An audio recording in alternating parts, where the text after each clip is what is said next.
Hola chicos, buenos días. Vamos a esperar 2 minutillos a ver si falta alguien por conectarse y empezamos.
Vale, bueno, yo creo que vamos a ir...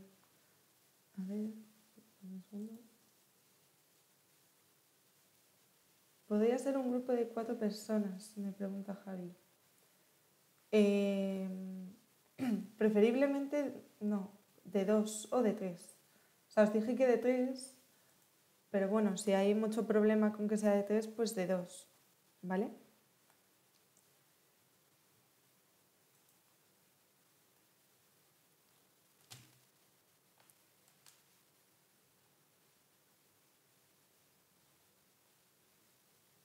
Es que 4 personas son demasiadas ya para la práctica. Chicos, ¿me escucháis bien? Porque creo que sí que tengo conectado el micro al audio del Teams, pero confirmadme por favor que me estáis escuchando bien, que no estoy grabando por el ordenador. Vale, genial, gracias Sara.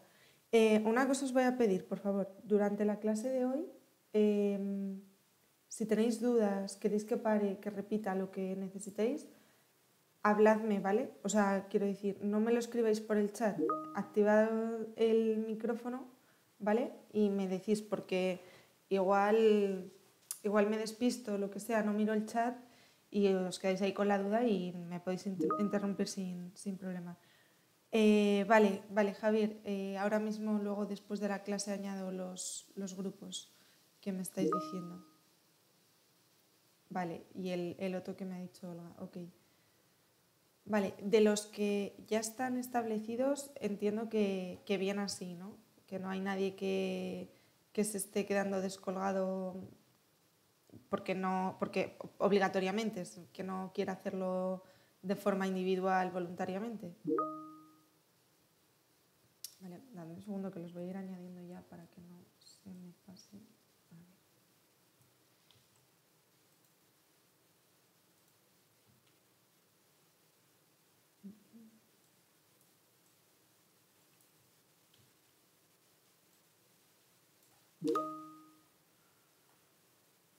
Sí, estoy grabando la clase. Estoy con el OBS, sí. Sí.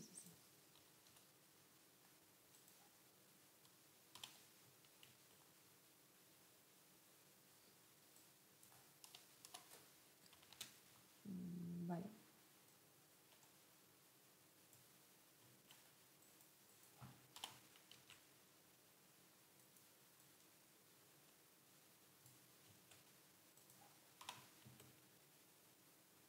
A ver, un segundo.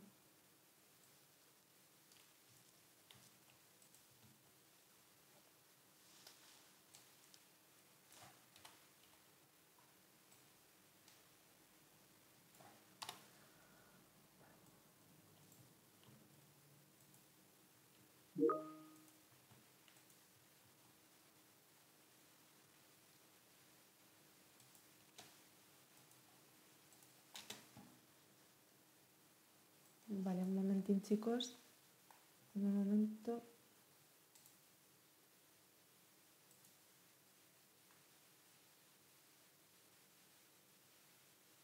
Vale, ok. Jorge, he visto tu mensaje, te añado también.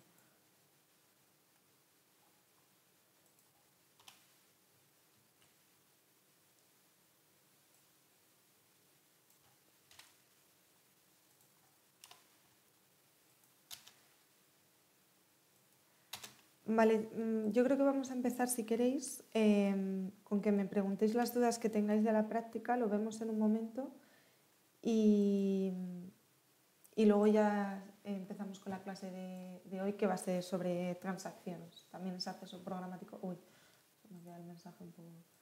A ver. Revisad, por favor, el mensaje que os he puesto en el Teams con los grupos de prácticas, por si acaso me hubiese colado o me hubiese dejado alguien por el camino para tenerlo ya bien actualizado. Entonces, Marcos, creo que querías preguntarme una duda sobre la práctica. Sí, en la query esta de insertar una nueva enfermedad y sus asociaciones, cuando intento, o sea, en el ejemplo tú pones el nombre de la enfermedad y el identificador que es concretamente de mes, creo. Sí, pues Pero a la hora de insertarla esta, me pido, digamos, el SQL dar el nombre, el identificador y además el identificador del sitio de donde es el ID, como por ejemplo el ID de mes. Entonces entiendo que debería también pedir al usuario que está el sitio de donde se ha sacado la ID, en plan no solo la ID, sino la ID y qué tipo de identificadores de mes, de óptimo, lo que sea, y luego yo traducirlo internamente. buena pregunta. Déjame un segundo ver la estructura de la base de datos. Pues no tengo claro si... a ver. Vale. ¿Lo dices por el Resource ID de la Sí, tabla de enfermedad? Vale.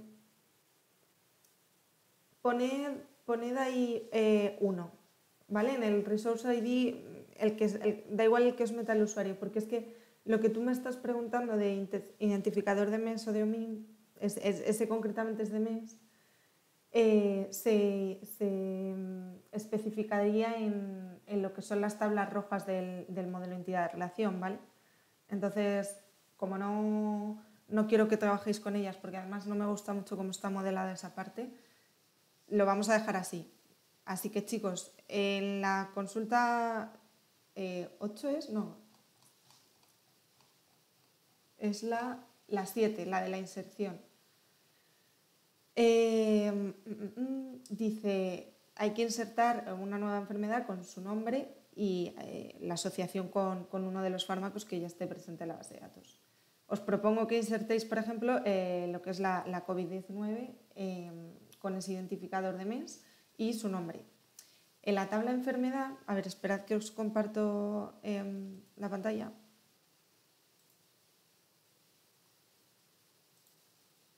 Vale, en la tabla enfermedad, que es esta de aquí, que está arriba a la derecha, esta de aquí, la tabla disease, como veis, al insertar una nueva enfermedad tenemos una de las columnas que es Resource ID, que es lo que me estaba preguntando Marcos, que poníais ahí, si poníais mes o qué poníais. Ah, no, pero perdóname, Marcos, tienes toda la razón, sí. Poned que le dé opción al usuario a elegir si es mes o si es OMIM, ¿vale? Sí, que es una tontería, porque no me estaba liando yo con la tabla source. Sí. Lo voy a... vale, perfecto. ¿Perdona? Que perfecto. Y luego, además, a la hora de meter la asociación entre nuevo fármaco, o sea, entre la nueva enfermedad y el fármaco, también te pide el source ID. Que Claro, eso no estoy exactamente seguro de lo que es. claro, es que no quería que trabajaseis con la tabla source. Entonces, en source ID vamos a poner mejor... A ver, un segundo. Estáis viendo mi pantalla, ¿verdad? Sí, vale. Es que no sé si la tengo aquí. Esperad un segundo.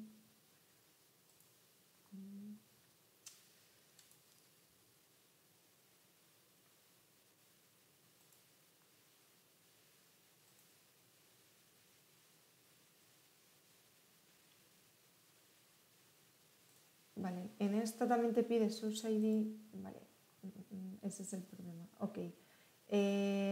poned 3, ¿vale? Porque normalmente siempre es de esa fuente que es CTD, ¿vale? Realmente es de donde estamos extrayendo esa asociación, ¿vale?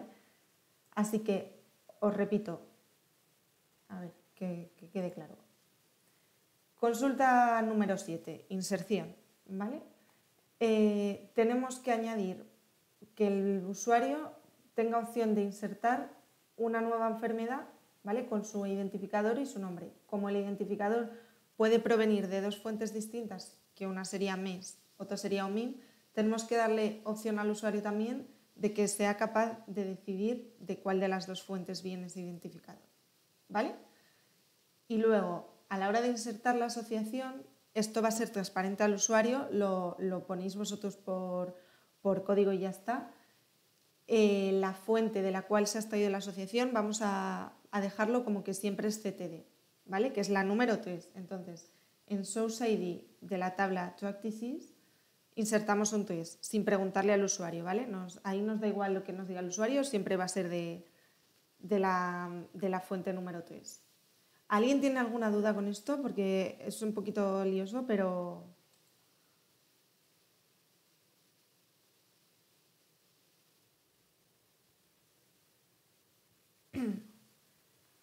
Vale, chicos, pues no sé, preguntadme si necesitáis algo más. De todas formas, bueno, si lo vais haciendo y tenéis dudas, lo que os he dicho todos los días, o me escribís.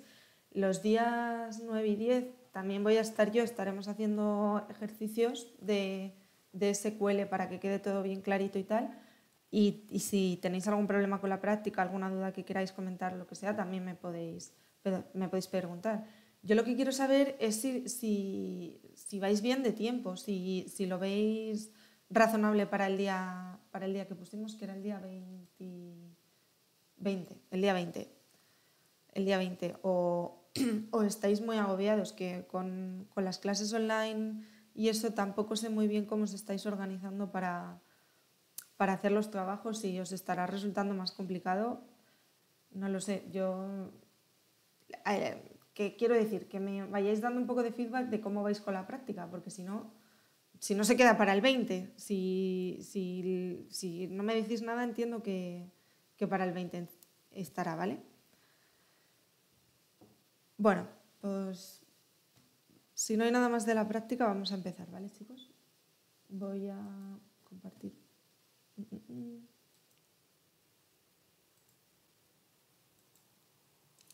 Ok, hoy vamos a ver la parte de acceso programático correspondiente a transacciones. Pues estos días entiendo que habéis estado viendo con Javi cómo podéis hacer consultas y modificaciones en una base de datos desde Python. Sabéis que esto no es aplicable solo a Python, ¿no? Que podemos tener distintos programas, o sea, distintos lenguajes de programación, distintas aplicaciones y querernos comunicar con la base de datos. Hoy en día casi todas las aplicaciones que os imaginéis vamos a tener bases de datos por detrás que van a tener que estar comunicándose constantemente con estos programas y con estas aplicaciones.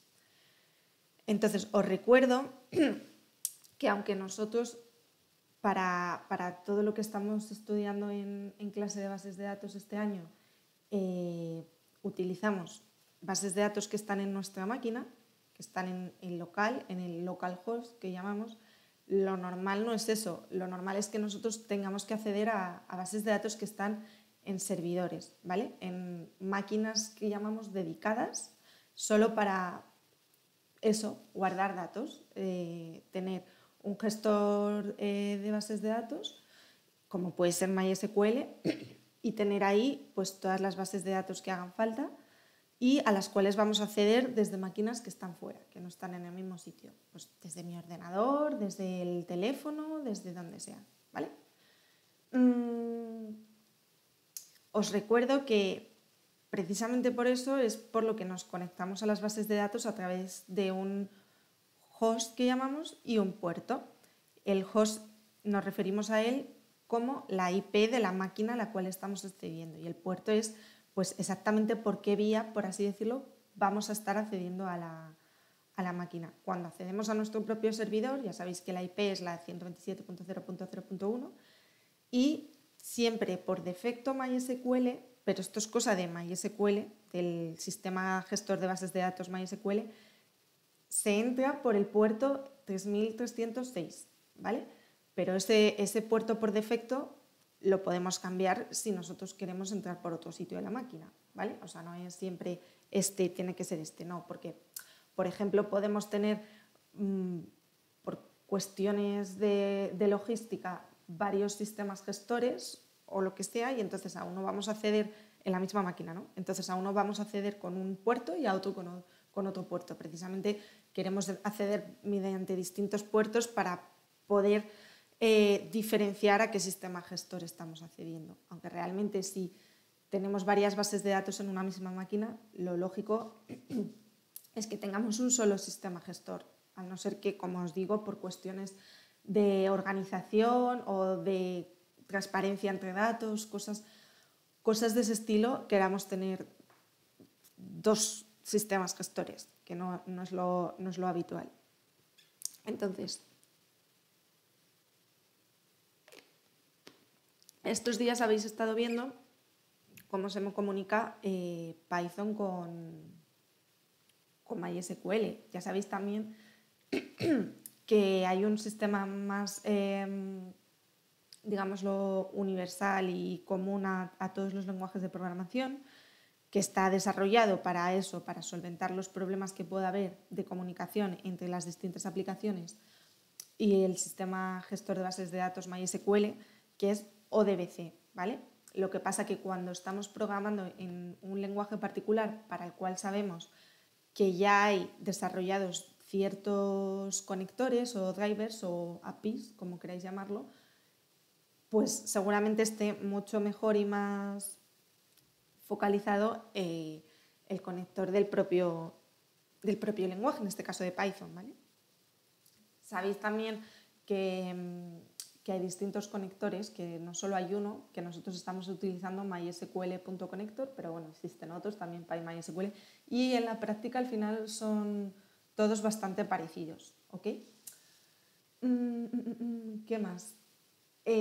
Bueno, cuando nos conectamos a la base de datos desde Python, tenemos que construir, por así decirlo, las sentencias que nosotros queremos ejecutar y podemos también parametrizarlas, ¿os acordáis? Para evitar todo el tema de SQL injection, pues en vez de ponerlo a pelo y meter el string que queramos parametrizar, lo vamos a guardar en una variable aparte y se lo vamos a pasar como otra variable más dentro del execute. Tenemos distintas maneras de ejecutar, tenemos execute many, no sé si lo llegasteis a ver, el execute many, que es si queremos insertar varias tuplas, o sea, varias filas, lo construimos como una lista de tuplas y ya se va a encargar el propio conector de que todo eso vaya un poco más optimizado, ¿okay? Luego también, por otra parte, bueno, a la hora de recuperar los datos, pues hay distintas maneras. Normalmente vamos a utilizar casi siempre fetch all, que nos va a devolver todas las filas de la consulta que nosotros hayamos hecho a la base de datos. Lo que hoy queríamos ver, vamos a ver, son las transacciones, que no sé si ya os han comentado, pues Javi, Alejandro o alguien, lo que es una transacción. ¿Alguien me podría decir lo que cree que es una transacción en bases de datos a nivel informática?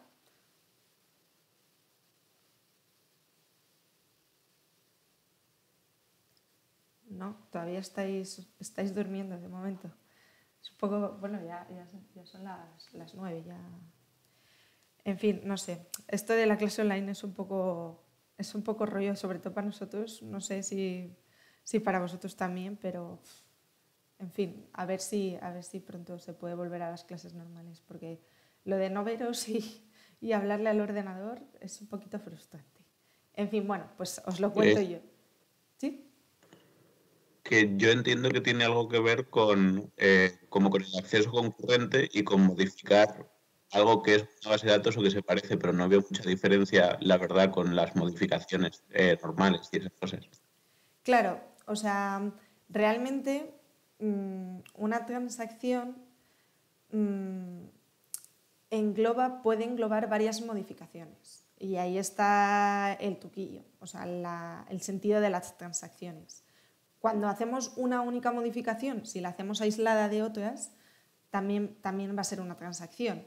Pero el sentido de la transacción viene dado por hacer distintos pasos, varias tareas en una misma unidad de trabajo. ¿Vale? Entonces, realmente lo que llamamos una transacción es un conjunto de instrucciones que vamos a ejecutar de manera indivisible o atómica, es decir, juntamos varias tareas que nosotros tengamos que hacer en la base de datos, ya sea de consulta o de modificación, y las agrupamos porque para nosotros tienen un sentido de estar juntos, ¿vale? O sea, es decir, un grupo de operaciones secuenciales que manipulan la base de datos, bueno, también podemos hacer consultas, ¿vale? Y que ejecutamos como una sola unidad de trabajo. En inglés normalmente nos referimos a esto como Unit of Work o UOL, ¿vale? UOW. Es decir, una transacción es engloba desde que empieza la unidad de trabajo hasta que se acaba. Lo que tenemos que pensar es que una transacción nunca se va a completar a menos que cada una de las operaciones individuales dentro de este grupo, de esta unidad de trabajo, sean satisfactorias, ¿vale? Si alguna de las operaciones dentro de esta transacción fallase, es decir, la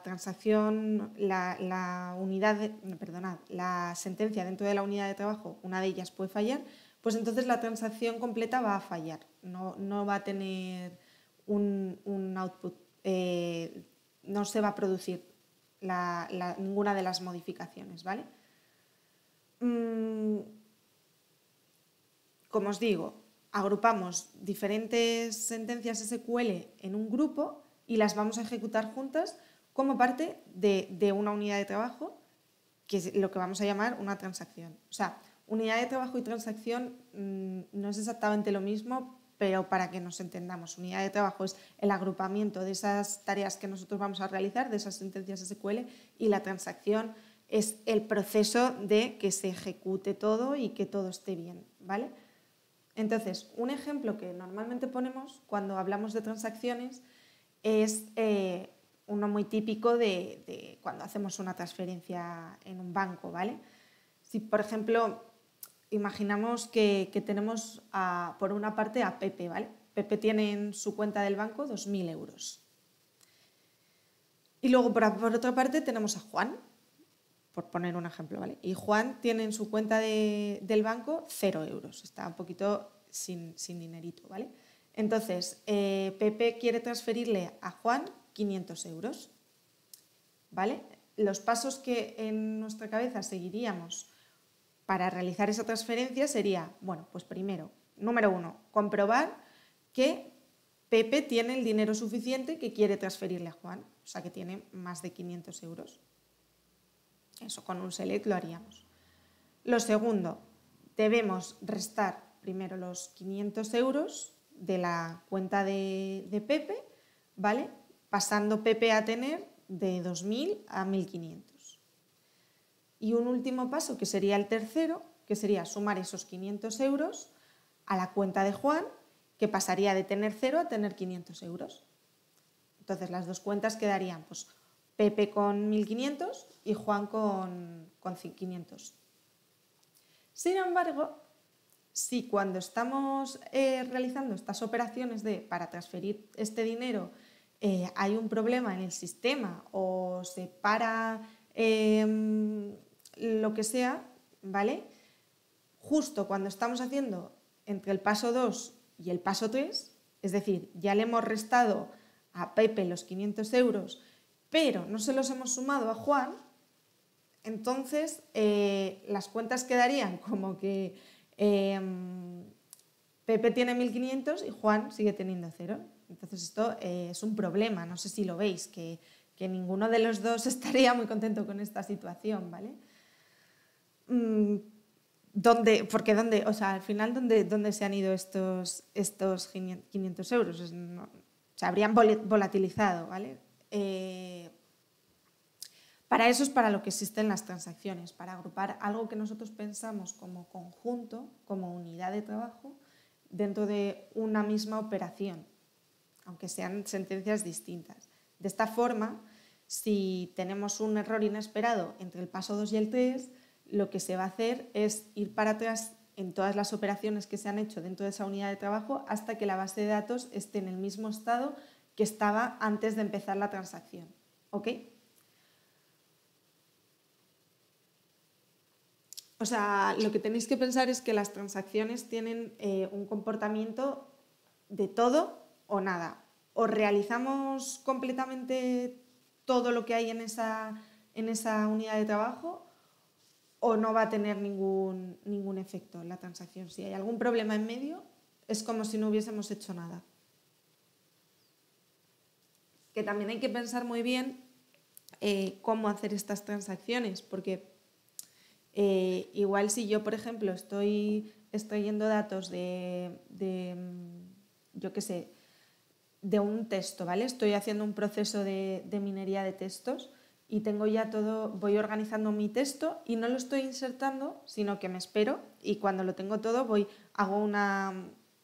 tengo que hacer distintas modificaciones, no solo es un insert, sino que tengo que hacer distintas cosas y lo meto todo dentro de una unidad de trabajo.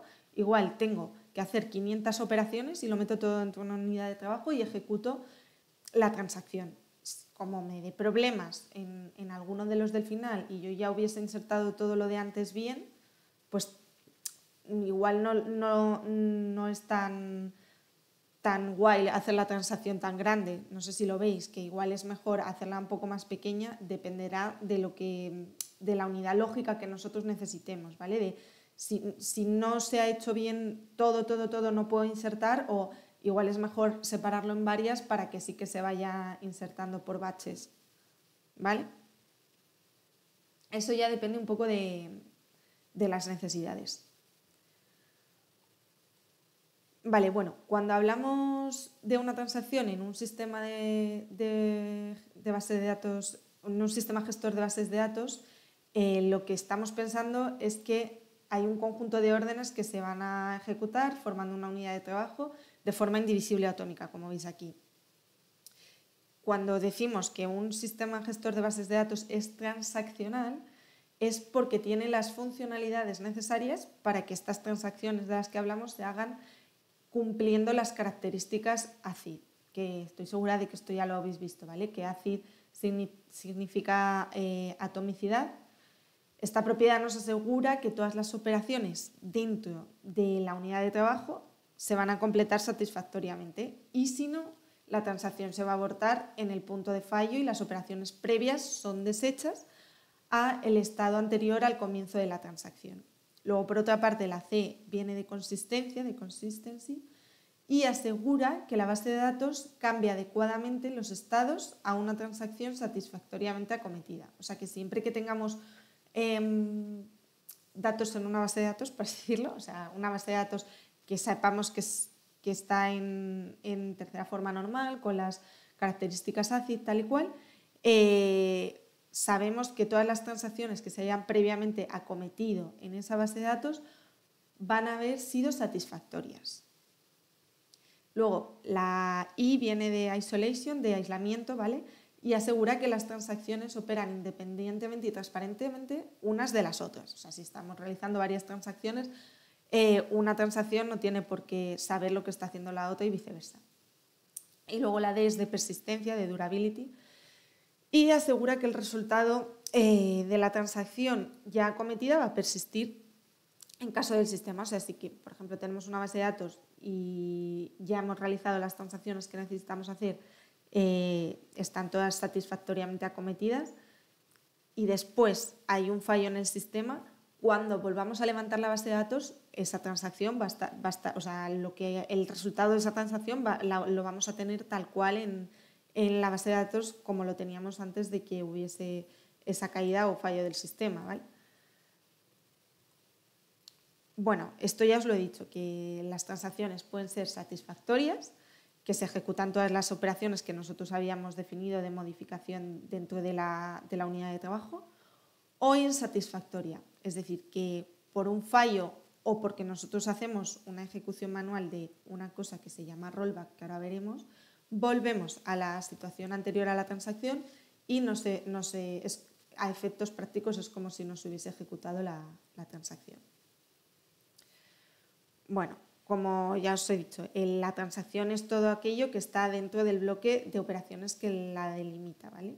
Lo que está dentro de la unidad de trabajo. Tenemos distintas operaciones cuando hacemos transacciones, ¿vale? Bueno, el commit ya lo conocéis porque habéis tenido que hacer commit precisamente para, aunque vosotros no lo sabíais, estabais haciendo una transacción. ¿Qué pasa? Que esas transacciones que estabais haciendo eran de sentencias únicas, no estabais haciendo transacciones con varias sentencias, con unidades de trabajo que fuesen mayores a una operación. Siempre hacíais una sola operación por commit, ¿vale? Entonces, el commit ya sabéis que es la operación que se encarga de hacer que los datos... bueno, hay un error.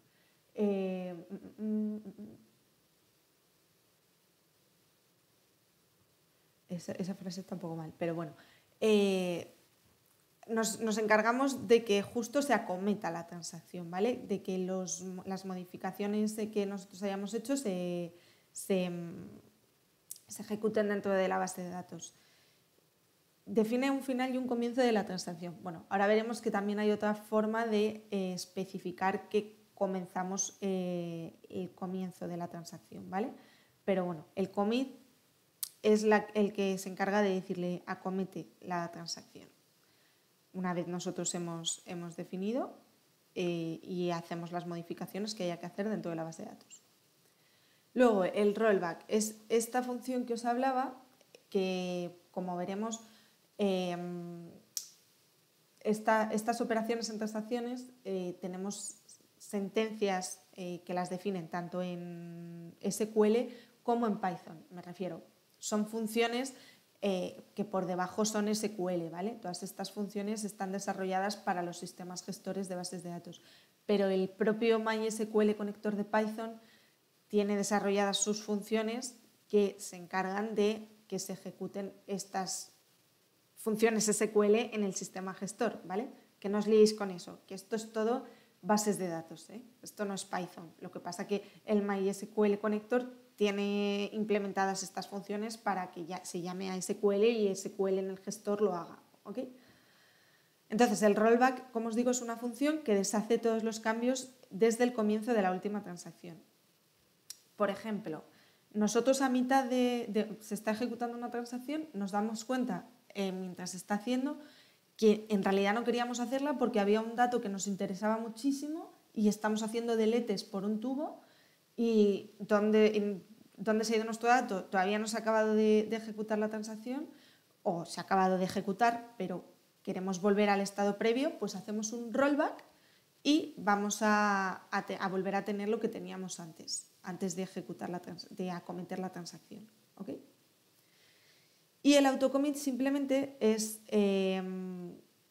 una función que podemos poner a true o a false, que va a significar que inmediatamente después de cada una de las operaciones se haga un commit, ¿vale? Bueno, como veis, si el autocommit es true, cada operación individual es una transacción, lo que hemos venido haciendo hasta ahora.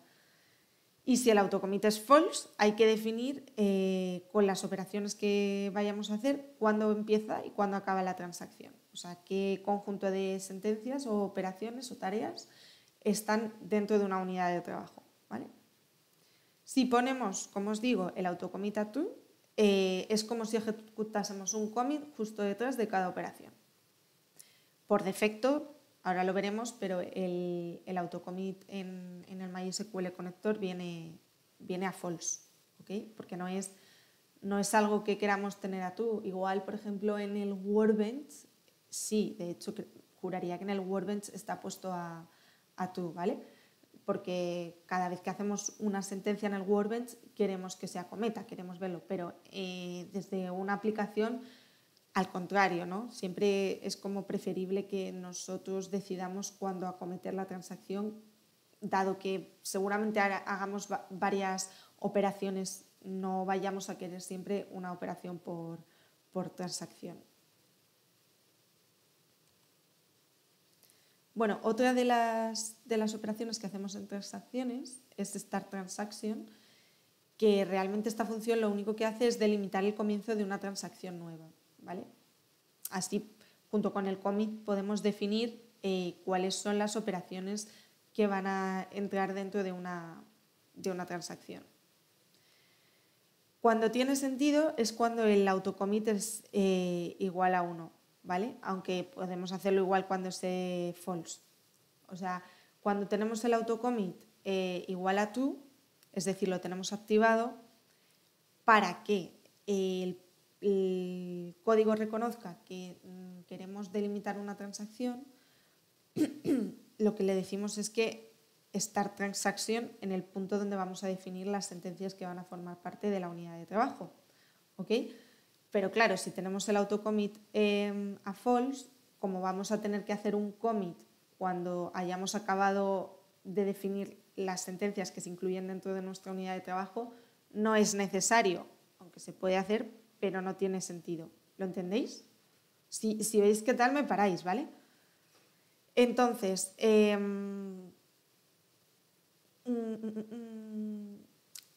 lo que dice aquí, que es como si el autocommit se deshabilitara desde que se hace Start Transaction hasta que hay un commit o un rollback. Si ejecutamos un Start Transaction, se van a lanzar las operaciones y se ejecuta otro Start Transaction antes de un commit o un rollback. El sistema gestor entiende que tiene que hacer un commit justo antes de ese Start Transaction, ¿me entendéis? O sea, podemos poner Start Transaction, no poner commit y luego Start Transaction otra vez. Eso ya entiende que ahí va otra transacción y se ejecuta lo que había antes, ¿vale? Bueno, tenéis que tener en cuenta siempre que con el autocommit igual a 1, salvo que iniciemos una transacción con Start Transaction, el rollback no va a tener ningún efecto.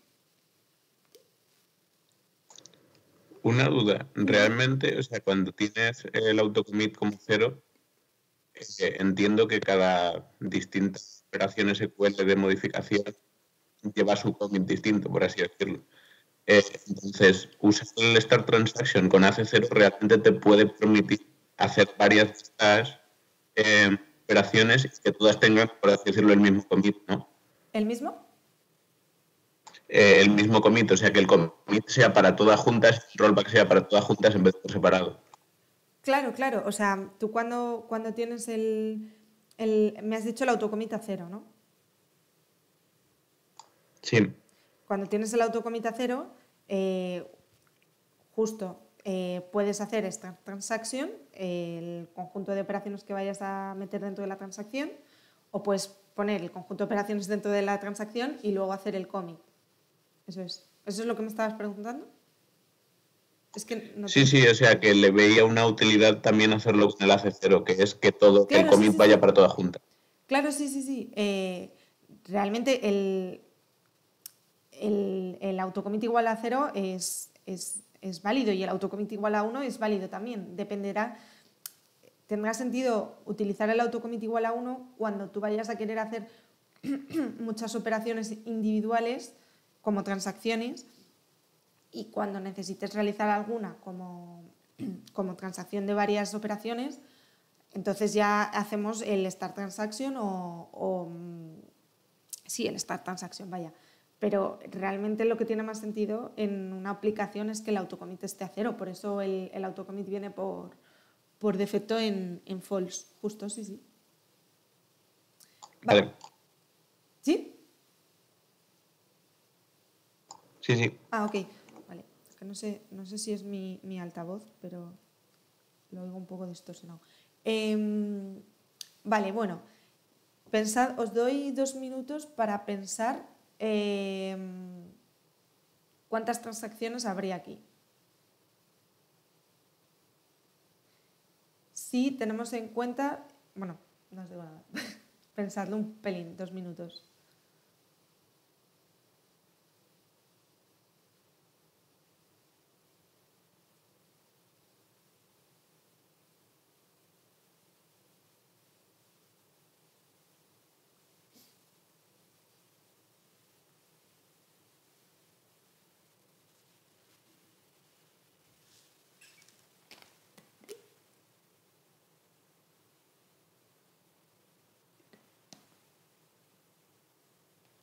Vale, bueno, como veis, si tenemos el autocommit igual a 0, definiríamos el primer insert, definiríamos el segundo insert y el tercer insert. Y luego haríamos commit. Entonces, eso sería una transacción solo, ¿vale? Porque el autocommit está igual a 0. Entonces, la primera transacción se realiza de forma correcta. Luego tenemos un insert y un delete y un rollback. Vale, la transacción segunda se realiza de forma correcta, no van a persistir los cambios dentro de la base de datos porque hemos hecho un rollback, entonces volveríamos desde aquí, volveríamos al estado que tendríamos aquí, con los 3 inserts, pero sin el cuarto insert y el quinto delete, ¿vale? Entonces estaríamos aquí, pero la transacción es correcta. Lo que pasa es que nosotros hemos hecho un rollback por nosotros mismos, ¿vale? Un rollback manual. Y luego, después del rollback, tendríamos 2 inserts y un commit. Ahí tendríamos la tercera transacción. Es decir, tendríamos 3 bloques de transacción, ¿vale? La 1, la 2 y la 3. Correctas serían 2. Esta, bueno, pone correcta, me refería a que se realizaba correctamente, pero luego nosotros la deshacemos, entonces no se ejecuta realmente. Y el número de operaciones que habrán modificado la base de datos serán la 1, la 2, la 3, la 6 y la 7. ¿Vale? ¿Lo entendéis, no? Esto es facilito. Ahora, pensad este mismo ejemplo, pero si tuviésemos el autocommit igual a 1, ¿cómo sería?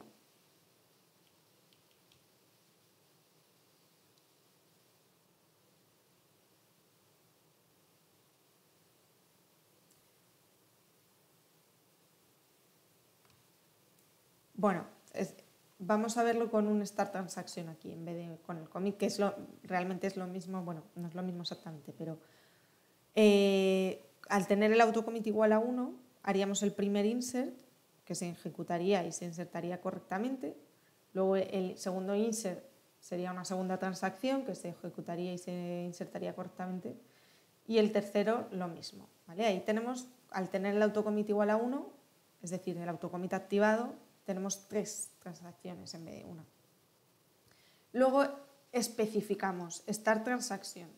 O sea, aunque tengamos el autocommit igual a 1, al decir start transaction, estamos diciéndole al sistema gestor de la base de datos, oye, que empezamos una transacción. Aunque yo te haya dicho que hagas un commit después de cada una de las operaciones, no, aquí no, porque empieza una transacción y yo te aviso cuando acabe. Entonces, tenemos un insert y hacemos un delete, pero con el delete algo va mal.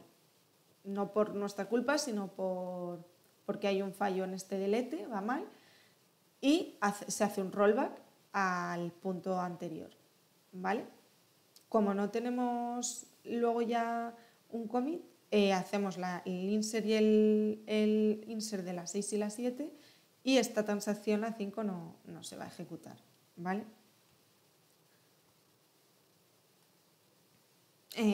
Aquí, como veis, en vez de haber 3 transacciones, como estos se hacen separados, son... A ver, perdonadme que no sé si ha quedado claro que realmente, o sea, aquí como se hace un rollback por un fallo, esto realmente se hubiese seguido ejecutando, ¿vale? Start transaction, si no definimos que tiene que parar, que tiene que hacer un commit, sigue hasta el final, eso es lo que me refería, ¿vale? Esta parte de aquí no se ejecuta precisamente por eso, porque se ha hecho un rollback. Entonces, ¿cuántas correctas? Bueno, 3, estas 3 del principio, esta es incorrecta y no ejecutada, no llega a ejecutarse esta transacción, ¿vale? Que esta transacción realmente, si aquí no hubiese habido fallo, estaría dentro de esta.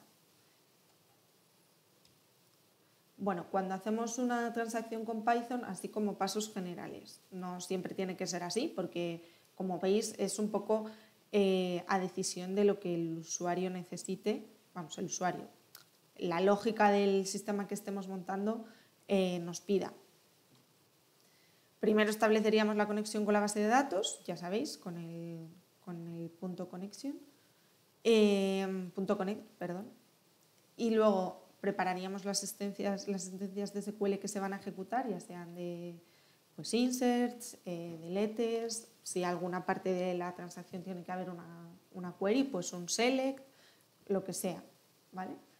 Establecemos el valor del autocommit en función de lo que necesitemos. Luego ejecutamos las sentencias con el execute. Si alguna de las sentencias falla o nosotros queremos volver al estado anterior de la base de datos, hacemos un rollback. Habría que tener en cuenta el recoger las posibles excepciones que hubiese y cerramos la conexión a la base de datos con el punto close. Entonces, estos son los métodos que se utilizan en el conector de MySQL. Por una parte tenemos el autocommit, que el autocommit lo pasamos como un parámetro al establecer la conexión. También lo podemos definir después, pero normalmente se hace a priori cuando nosotros establecemos la conexión. No sé si os acordáis que para establecer la conexión pues tenemos que tener una serie de parámetros como es el nombre del usuario con el cual nos vamos a conectar, la contraseña, la password con la cual se conecta ese usuario, el host y el port.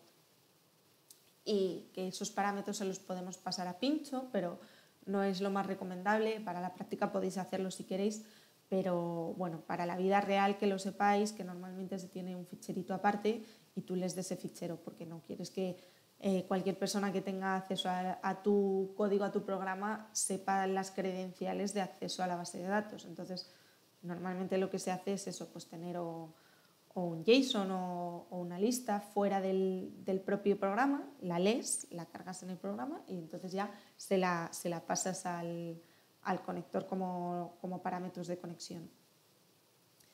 Luego hay otra sentencia que es Start Transaction, para lo que hemos visto, que es útil en el caso de que tengamos el autocommit igual a 0 para definir exactamente cuándo queremos empezar la transacción. Luego tenemos el commit, que nos acomite la transacción que hayamos definido. Es como el delimitador final de la transacción, digamos. Y el rollback, que nos permite deshacer la transacción, ¿vale? Entonces, lo que vamos a hacer es verlo, manejar estas cositas con Python, ¿vale? Voy a cerrar esto. Vale, lo primero, tenéis instalado todos Sakila, ¿verdad? La base de datos Sakila. Yo la tengo aquí. A ver.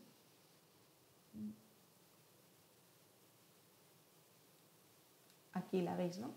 Entonces, os doy 2 segundos para que abréis el Workbench y vayáis a buscar dónde está Sakila.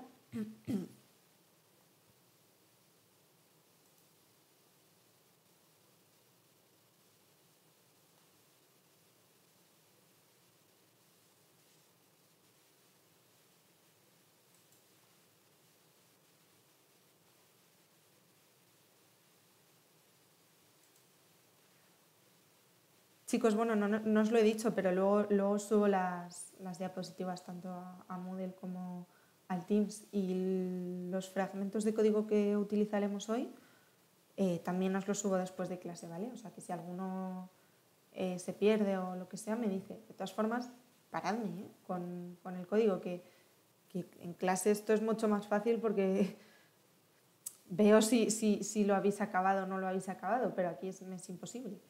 Entonces, antes de que empecemos con las transacciones, me gustaría recordaros, y que si no lo tenéis lo hagáis, el tema de usuarios y privilegios. Entonces, como vamos a usar un usuario que se conecte a la base de datos Sakila, quizás ya lo habéis configurado con Alejandro o con Javi, no lo sé, pero yo ayer me configuré que es Lucía, con Lucía_PWSD de password como contraseña, y le di privilegios sobre el esquema Sakila, ¿vale? Entonces, os recuerdo, le decís add account. De hecho, voy a borrar el mío y lo hago por si acaso alguien está un poco perdido, aunque supongo que esto lo habéis visto también con Luis, el tema de usuarios. Entonces, nuevo usuario, el mío se va a llamar Lucía. y va a tener una contraseña que es Lucía _.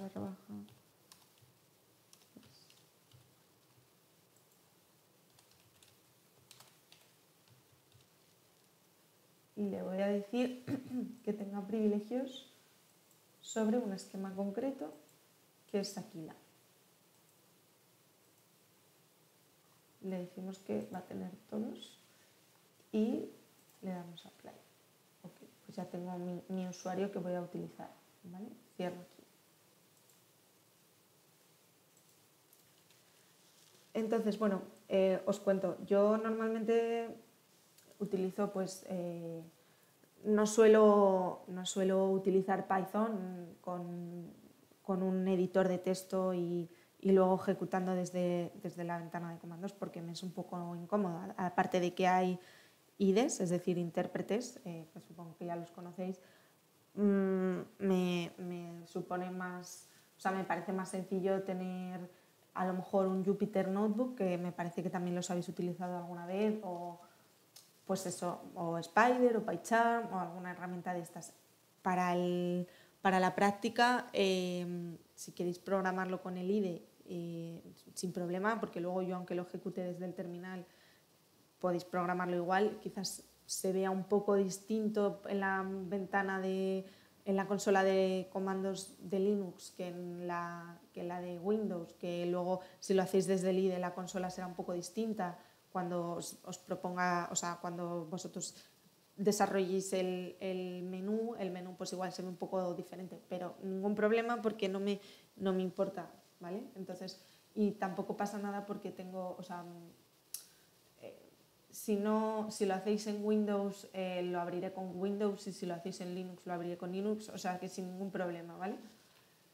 Pero para la clase de hoy, pues aunque yo os vaya poniendo el código en sentencias, en pequeños fragmentos de código, lo voy a ir ejecutando en un Jupyter Notebook, que me es más cómodo que andar lanzándolo con la ventana con la consola y luego tal y cual, ¿vale? Simplemente es eso, para que entendáis el que tengo yo aquí. Vamos a ver 6 ejemplitos y luego os los subo todos, ¿vale? Bueno, el primero sería el más fácil. Simplemente vamos a conectarnos a la base de datos como ya os conectabais normalmente y hacemos un commit. Como el autocommit en el conector está por defecto en false, está desactivado, pues necesitamos de ese commit para que se lleve a cabo la inserción que vamos a hacer en la base de datos.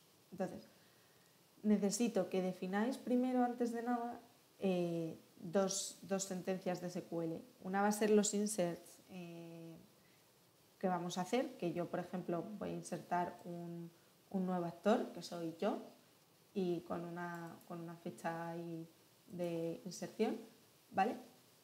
Que como veis se va a insertar en la tabla actor de Aquila, que es esta, ¿vale? La que tiene todos los actores. Entonces, bueno, esto lo voy a poner, voy a hacer un poco el tonto, a ver, son las 9. Eso da igual, pero porque esté más actualizado. Entonces, lo primero, como siempre, importamos el conector.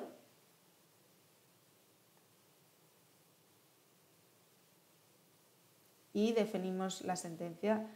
Esta es la que me interesa ahora, ¿vale? Esta la vamos a utilizar un poquito después, pero si la dejáis ya definida, pues mejor que mejor, ¿vale? Entonces os dejo que la copiéis el insert. Vosotros podéis insertar lo que queráis, ¿vale? Podéis poner vuestro nombre en vez del mío o lo que queráis. O si queréis insertar en otra tabla también me vale, ¿eh? Simplemente es para que veamos cómo se ejecutan esas sentencias en una transacción.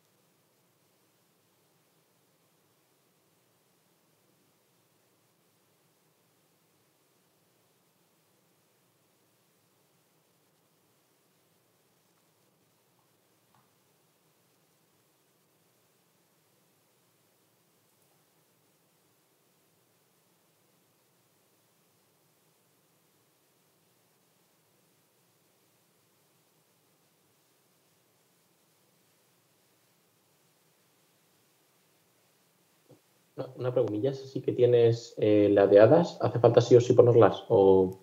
Las comillas, dices. Sí, Eh, yo os recomiendo que siempre las pongáis, porque desde Python es más fácil que lo interprete bien, ¿vale? Pero, a ver, igual no las ponéis y no da error en este caso, ¿vale? Pero dependiendo de luego lo que vayáis a insertar y todo, a veces da un poco de problemas. De todas maneras, recordaros que estas son las que son así, ¿vale? Es el acento hacia allá. Y estas son las normales, que si no luego da muchos problemas. Yo muchas veces, si no estoy segura, lo que hago es, me voy a la base de datos, perdonad que os quito un segundo el código, ¿vale? Lo inserto así, aquí a pelo, digo, bien.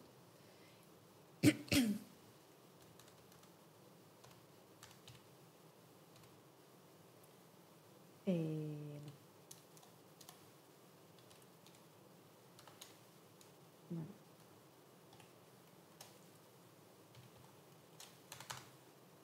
¿Vale? Entonces le doy a apply y ahí tengo exactamente el código de inserción que sé que no me va a dar problemas esta parte, ¿vale?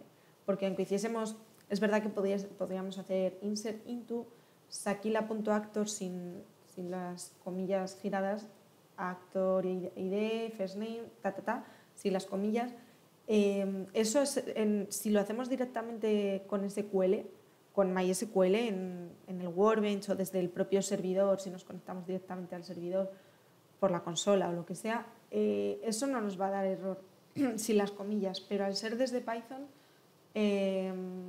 puede ser que si nos dé error lo confunda con otras cosas o lo que sea, ¿vale? Entonces, pues contestando a tu pregunta, desde Python yo sí que las pondría, ¿ok?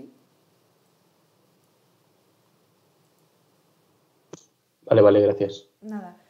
Bueno, esto supongo que ya lo sabéis, pero le dais aquí a revert y se quita. Si no le llegáis a dar a play y a cometer los cambios, no se inserta nunca esa fila desde el Workbench, ¿vale? Igual que si yo le digo aquí a delete rows, así no la ha borrado todavía. Habría que darle a play, ¿vale? Supongo que esto ya lo habéis visto con Alejandro, pero bueno, por recordar. Entonces, os dejo un segundillo más para que acabéis de copiar las dos sentencias. En el usuario meted vuestro usuario y vuestra contraseña, que si ponéis esta, pues no sé si le habéis puesto el mismo nombre, no os va a dejar, ¿vale? Porque os estáis conectando al localhost. Si no le decimos nada al conector, por defecto ya sabéis que se conecta a vuestra máquina, al localhost, y por el puerto 3306.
Vale, entonces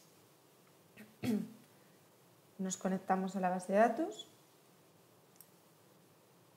y instanciamos el cursor, que simplemente era de la conexión decirle .cursor, que es el objeto que nada nos va a ayudar a manejar la conexión con la base de datos y las consultas que hagamos, ¿vale?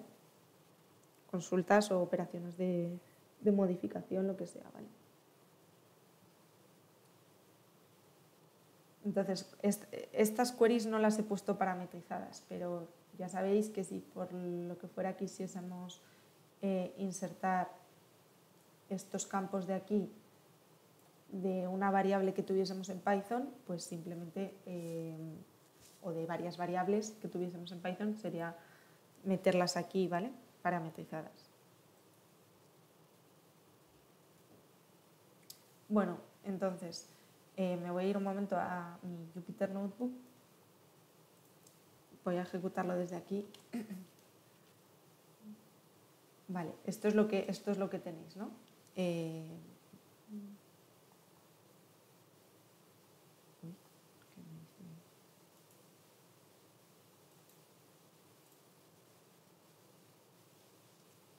Vale, no, perdona.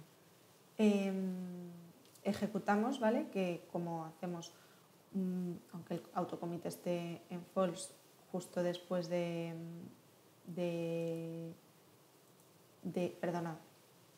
después del execute no vamos a hacer un commit, entonces quiero que veamos a ver qué pasa en la base de datos. Habéis ejecutado esto, ¿no?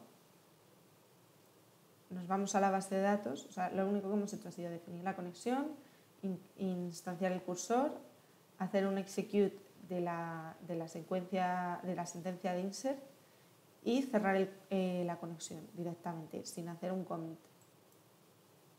Entonces yo me voy a la base de datos, me voy a ver el 201, que era el que yo había insertado, y no está. Como veis, no se ha llevado a cabo la transacción porque no le hemos dicho que haga un commit, ¿vale?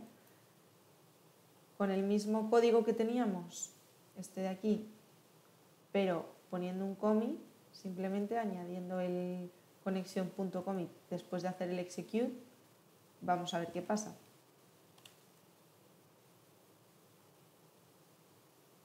Ejecutamos, tenéis este es el ejercicio 2 o ejemplo 2, ¿vale? Que es lo mismo exactamente, pero poniendo commit después del execute. En el 1 no había commit, quiero que veáis la diferencia haciendo commit y no haciendo commit. Entonces ejecutad este con el commit y vamos a la base de datos y voilà, aquí está la fila que habíamos insertado, ¿ok? Entonces, un momento por si acaso.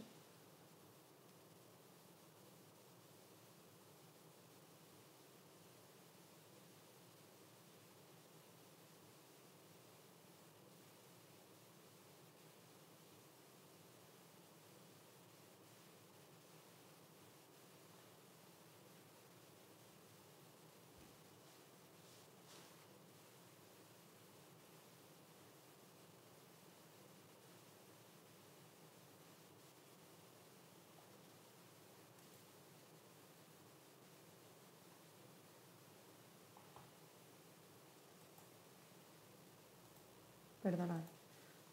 Lo veis bien así, ¿verdad? ¿O necesitáis que lo ponga más grande? Es que, bueno, yo creo que en los ordenadores sí que lo veréis bien.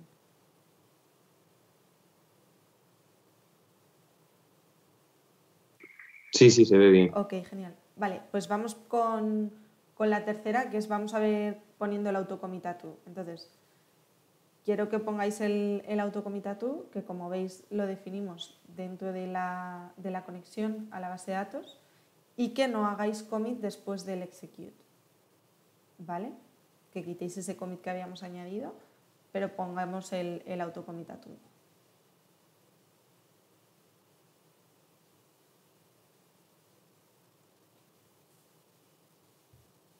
Y miréis a ver qué pasa. Bueno, perdonad, antes de hacer esto hay que hacer una cosa que se me ha olvidado, que es decirle, vamos a borrar esta, o insertáis una nueva o borráis esta, ¿vale? Porque si no os va a saltar el error de duplicados. ¿Me habéis entendido lo que he hecho, no? Aquí con el autocommit to, cuando queremos insertar, va a ejecutar cada vez que hagamos un execute, ¿vale? Va a pensar que eso es una transacción y sin que nosotros se lo digamos, cada operación que hagamos la va a cometer. Entonces, como nosotros ya habíamos insertado justo en la celda anterior, en el código que teníais anterior, en el ejemplo anterior, habíamos insertado esa sentencia que tenía preparada, si volvemos a insertar la misma nos va a saltar error de duplicados, ¿vale? Nos va a decir que no puede insertarla porque la clave primaria ya está, esa clave primaria ya está insertada. Entonces, o ponéis una clave primaria mayor, un 202, al identificador del actor, o hacéis como yo he hecho, que simplemente he ido al workbench, he borrado la fila y le he dado apply. O sea, he hecho un delete row, que podríamos hacerlo también por escribiéndolo nosotros, pero bueno, realmente si hacemos delete row lo que hace... Uy, no me deja. Lo que hace es escribirnos, prepararnos la sentencia, el workbench, el solo, ¿vale? Y le daríamos apply. Yo no voy a borrar esta porque no es esta la que queremos borrar. Entonces, si ejecutamos ahora con el autocommit a true y sin poner un commit, vamos a ver qué pasa. Me voy a la base de datos.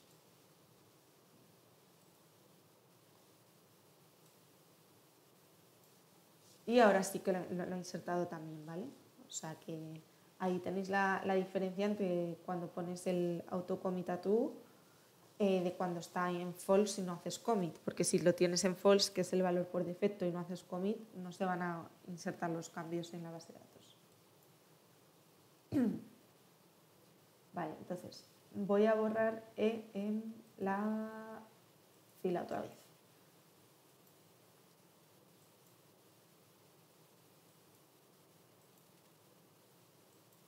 Vale, hemos hecho, primero, repito, ¿vale? Por si acaso nos ha dado tiempo a copiar lo que queráis.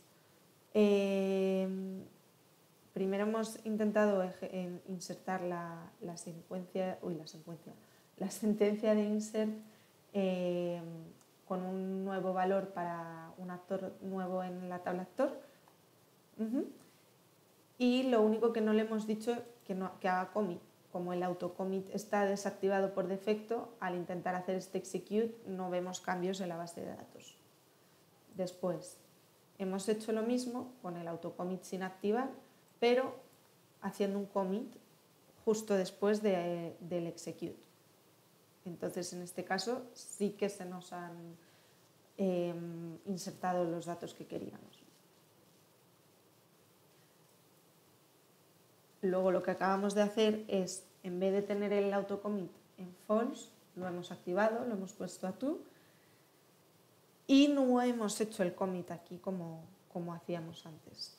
Aún así, a pesar de no hacer el commit, como tenemos activado el autocommit, sí que se han acometido la transacción, es decir, sí que se han insertado los datos.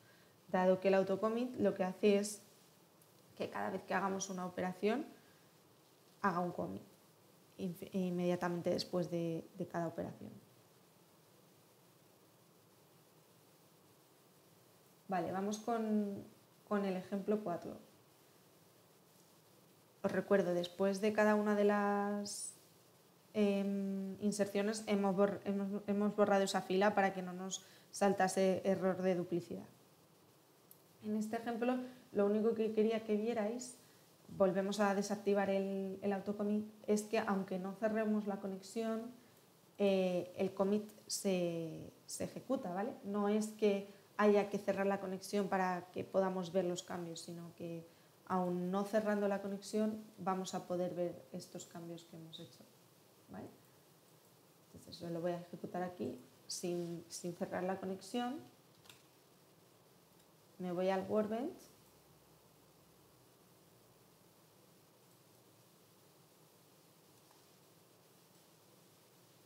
y vemos que está la fila como siempre, sí que se ha insertado, así que la voy a borrar, pero como veis no hace falta cerrar la conexión para que se acometan los cambios. Ahora sí que la voy a cerrar, ¿vale? Para poder volverla a instanciar, no sé si a vosotros os dará problemas si no la cerráis.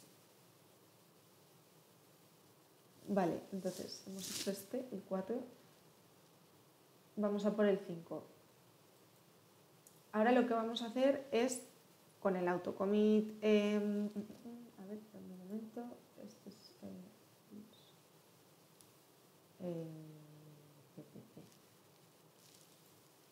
no, aquí falta una cosa. Falta poner.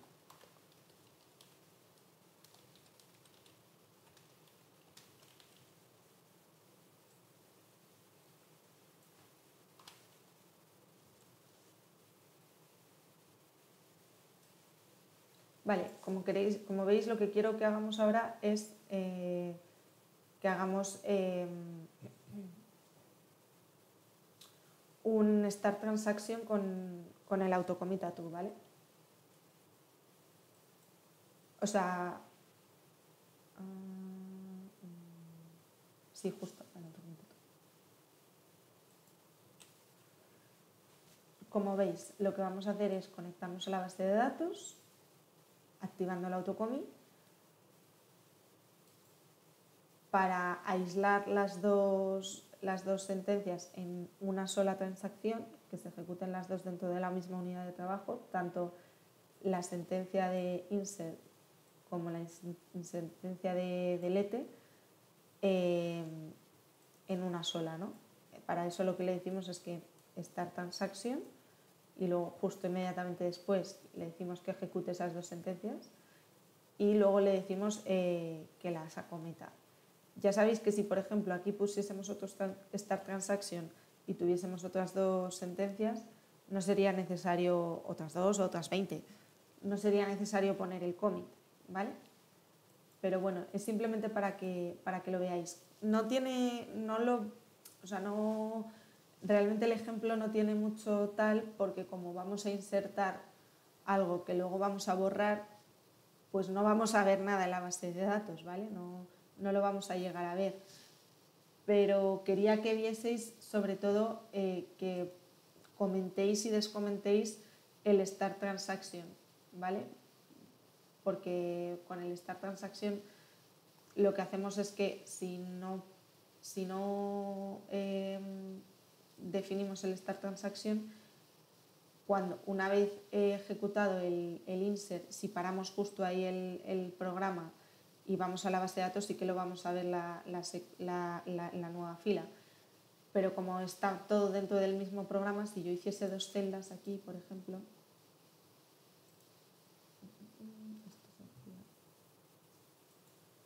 si hiciese dos celdas y comentase el start transaction, ahí voy a ver la secuencia.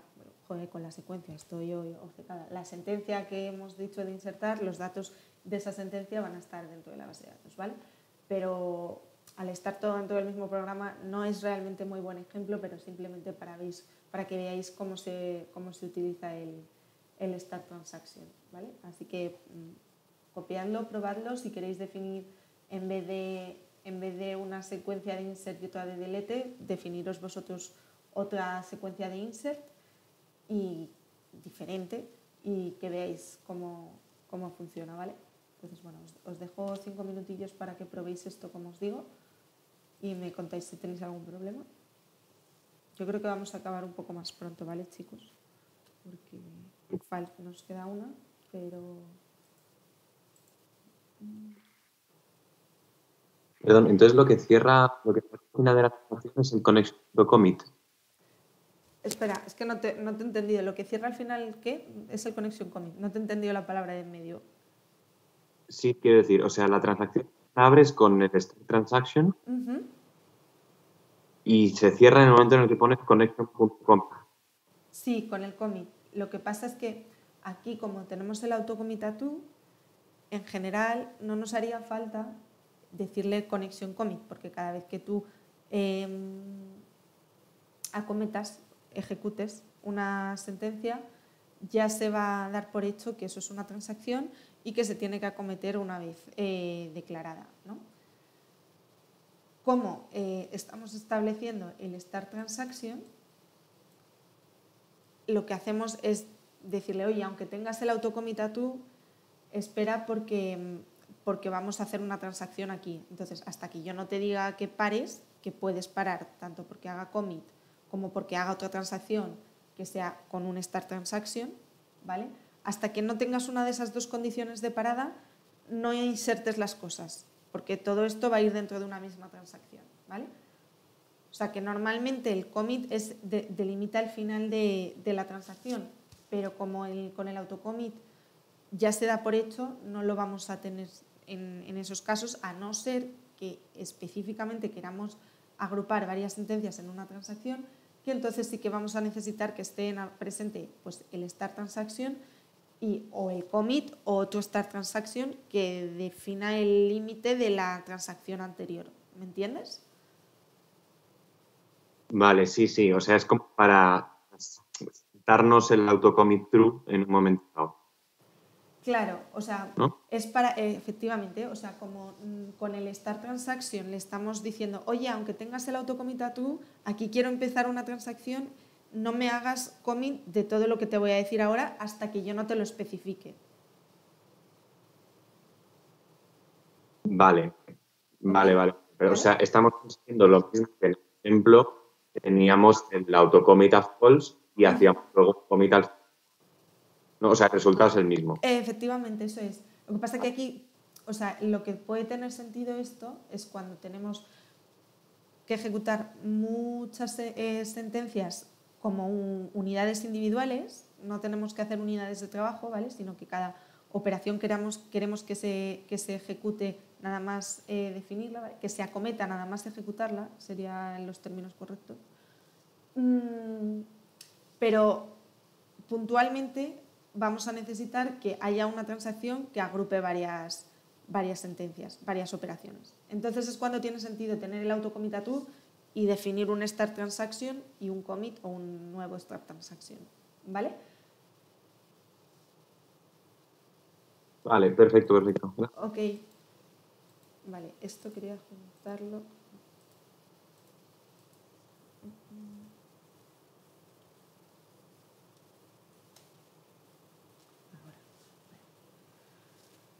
Bueno, voy a ejecutarlo, aunque no va a tener ningún efecto visible sobre la base de datos, porque ya os digo que es un insert y un delete, entonces pues va a meter y sacar.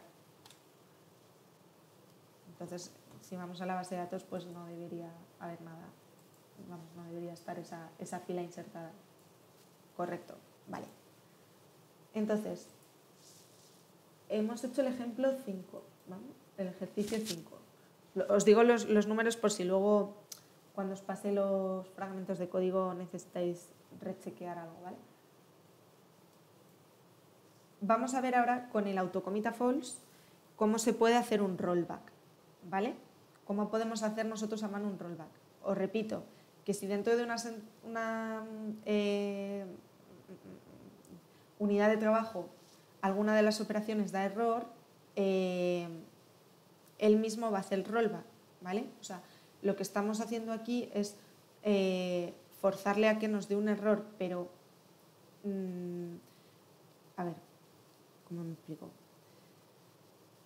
En el ejemplo que vamos a ver ahora, yo fuerzo a que insertemos 2 veces la misma sentencia, con lo cual vamos a generar duplicados y va a haber un error.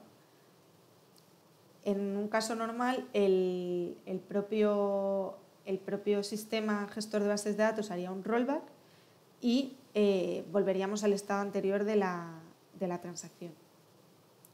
Aquí, como quería que vieseis esto, voy a hacer yo a mano el rollback, pero cuando nos genera un error, para poder identificarlo, pero no es necesario, ¿me entendéis? O sea, el rollback que yo voy a hacer aquí, como el error que se está generando es interno porque es por duplicidad de clave primaria, ya se ejecutaría él solo. Cuando tiene sentido realmente hacer un rollback a mano es cuando, por ejemplo, hemos hecho una transacción pero queremos volver al estado anterior. Todo esto que he hecho yo antes de me voy al workbench, borro la fila que he insertado porque como la voy a volver a insertar, si no la borro me va a dar error, pues eso, en vez de haberme ido al workbench y borrar la fila, quizás hubiese sido más sabio hacer un rollback, porque el rollback me hubiese devuelto al estado anterior de la base de datos en el que no habíamos insertado la fila, ¿vale? Así que bueno, aquí hacemos un try, ¿vale? Como nos va a generar error, para que cuando nos genere el error, en vez de decirnos, oye, que tengo un error y volver él solo para atrás con el rollback, que lo podamos ejecutar nosotros. Es como que le estoy forzando a hacer yo el rollback en vez de que lo haga él, ¿vale?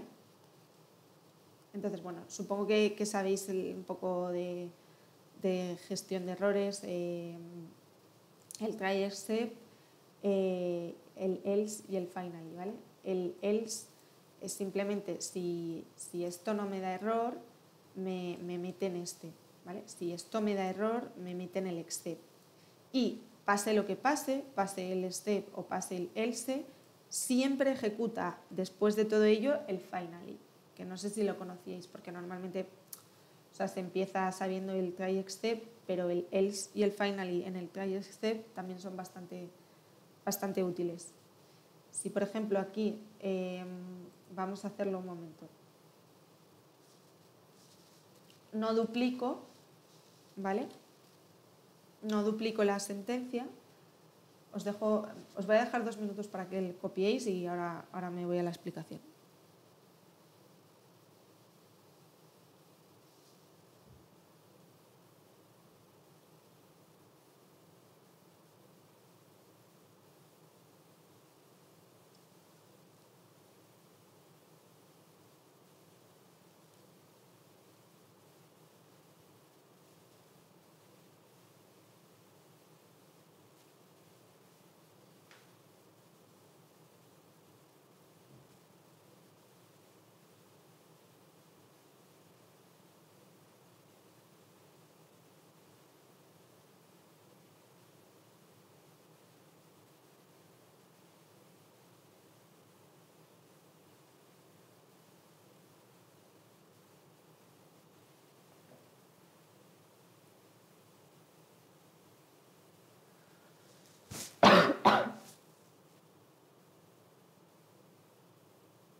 Vale, bueno, supongo que ya más o menos lo tenéis, ¿no? Repito, con gestión de errores hacemos un try, un step para lo que nos dé error aquí. Si alguna de las sentencias que tenemos aquí puestas nos da error, nos iríamos a siguiente punto, ¿vale? Al except. Si nada nos da error, ejecutamos lo que está en el try y luego nos vamos al else y siempre finalizamos con el finally, ¿vale? Nos haya generado una excepción o no.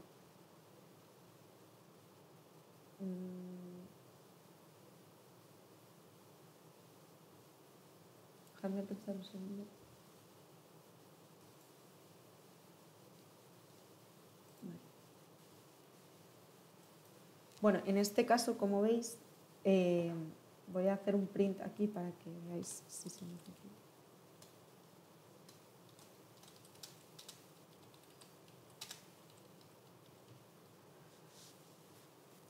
Si nosotros no duplicamos la sentencia, no va a tratar de insertar ambas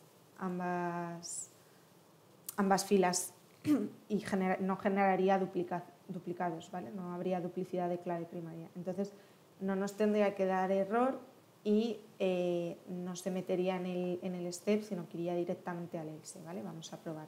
Como veis, aquí tengo comentada la segunda línea, que es la que intentaría insertar 2 veces, ¿vale? Correcto, no ha habido errores, estaría insertado porque hemos hecho el commit, ¿vale?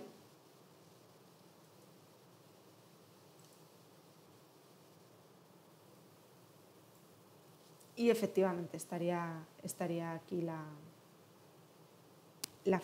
nueva fila, ¿vale?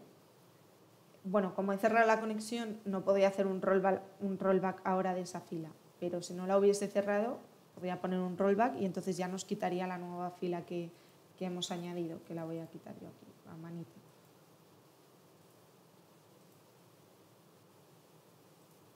Vale. Entonces, ahora vamos a probar con las dos sentencias, ¿vale? Al hacer un insert de las dos, nos genera esa duplicidad y nos lleva a la excepción. Entonces, al hacer el rollback no se debería haber insertado ni la primera ni la segunda, porque hemos vuelto al punto inicial de la transacción, ¿vale? Efectivamente, ¿vale? No se ha insertado ni la primera ni la segunda. ¿Lo entendéis, chicos?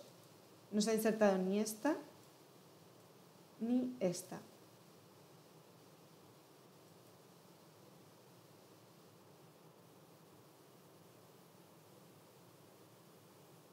Vale, bueno, pues esto os lo paso para que lo tengáis, pero vaya. Perdonad, no sé si necesitáis copiar algo más.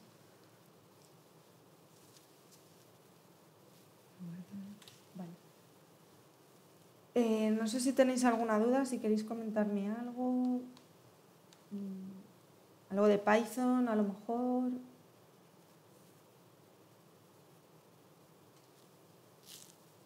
Bueno, estoy recapitulando lo más importante de lo que hemos visto hoy.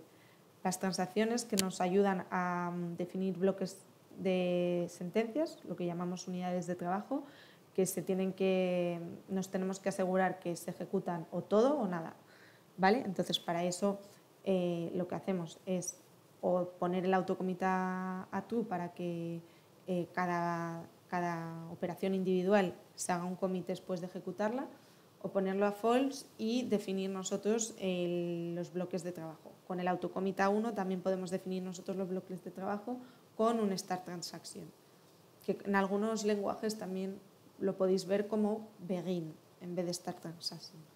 Luego tenemos otra función que es el rollback, que nos permite hacer manualmente, deshacer manualmente lo que ha hecho la transacción.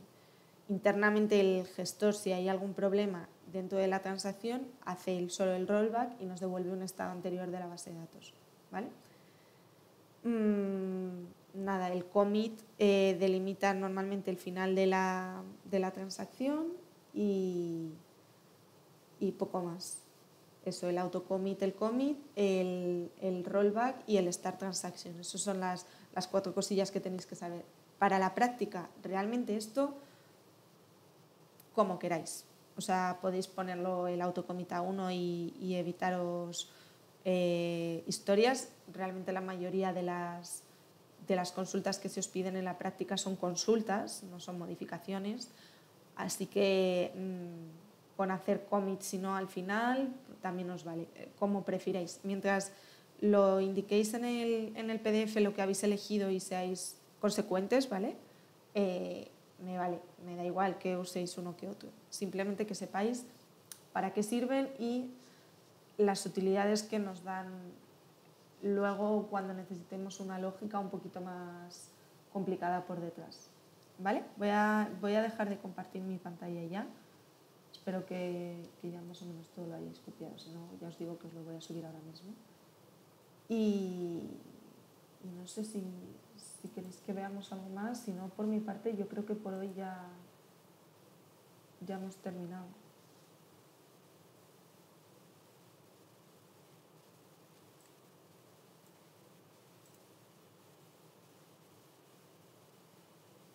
Sí, Sara, dime. ¿Te tengo que dar permiso para hablar o no? No, pero era por si iba a interrumpir o algo. No, tranquila. Dime. Es que a mí me da error, aunque tenga silenciada la segunda inserción, me da error como si ya estuviera creada la fila. A ver, déjame mirar. Pero ya he comprobado que en la base de datos no está. Vale, no está. Y te da error cuando intentas insertar la segunda fila. No, la primera. La primera. A ver. ¿Me puedes pasar tu sección de código, porfa? Por el... ¿Todo? Sí, la de la última ejemplo que hemos estado viendo.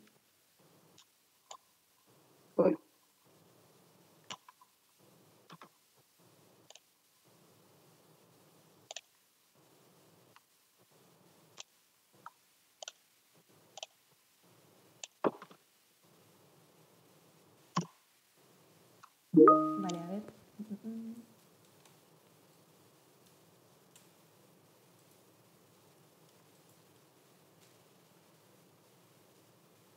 Una cosa, no es por las indentaciones, ¿no? O sea, las indentaciones se han puesto mal al copiarlo y pegarlo, ¿verdad, Sara? Sí, sí, o sea, está bien indentado Está bien en intentado, vale. No, el script. por descartar cositas. El rollback, no sé si también es al copiarlo, ¿hay un espacio entre el punto y el rollback? ¿Puede ser? No, ¿no? Sí. Ahí. Vale, ok. Vale, era has eso, era el definido, espacio. ¿ya sabes por qué es? Sí, por el espacio que hay entre el rollback y el Y el punto, que no me había punto dado y el cuenta. rollback, ¿no? Vale, bueno. Menos mal que era, Vale, cosa gracias. fácil, nada. Chicos, ¿alguna duda más?